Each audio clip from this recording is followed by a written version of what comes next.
அஸ்ஸலாமு அலைக்கும் வரஹ்மத்துல்லாஹி வபரகாத்துஹு. நம்ம செய்கிற ஒரு சின்ன விஷயம் நமக்கு அப்புறம் பல கோடி நன்மைகளை தந்துக்கிட்டே இருக்குன்னு சொன்னால் நம்புவீங்களா? அதே சமயம் நம்ம செய்கிற ஒரு தப்பு நமக்கு அப்புறமும் நமக்கு பாவத்தை சேர்த்துக்கிட்டே இருக்குன்னு சொன்னால் நம்புவீங்களா? இது எப்படி சாத்தியம்னு நினைக்கிறீங்களா? நபிகள் நாயம் ஸல்லல்லாஹு அலைஹி வஸல்லம் சொன்ன அந்த ஒரு சம்பவத்தை பற்றி தான் இன்றைக்கி நம்ம பேச போகிறோம்.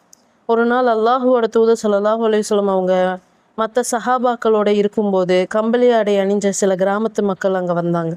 அவங்க முகத்தை பார்க்கும் போதே தெரியுது அவங்க ரொம்ப வறுமையில் இருக்காங்க அப்படின்னு.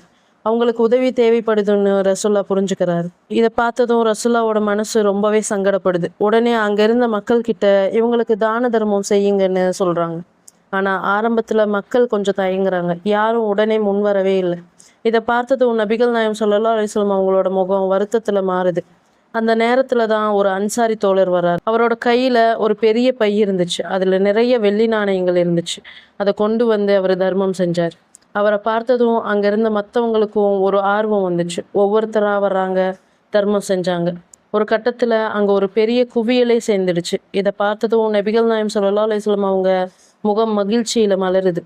அப்போதான் நபிகள் நாயம் ஸல்லல்லாஹு அலைஹி வஸல்லம் அவங்க அந்த அழகான விஷயத்த சொல்றாங்க. யார் இஸ்லாத்துல ஒரு நல்ல நடைமுறையை ஆரம்பிச்சு வைக்கிறாரோ அவருக்கு அப்புறமும் அதை பின்பற்றி யாரெல்லாம் அந்த நன்மையை செய்கிறாங்களோ அவங்க எல்லாருடைய நன்மையும் இவருக்கு கிடைக்கும். ஆனா அவங்களோட நன்மையிலிருந்து எதுவும் குறையாது. அதே மாதிரி யார் ஒரு கெட்ட விஷயத்தையோ அல்லது தீய நடைமுறையையோ ஆரம்பிச்சு வைக்கிறாரோ அவருக்கு அப்புறம் அதை யாரெல்லாம் செய்கிறாங்களோ அந்த பாவமும் இவரையே வந்து சேரும். நண்பர்களே, இந்த ஹதீஸ் நமக்கு சொல்ற பாடம் ரொம்ப சிம்பிள்.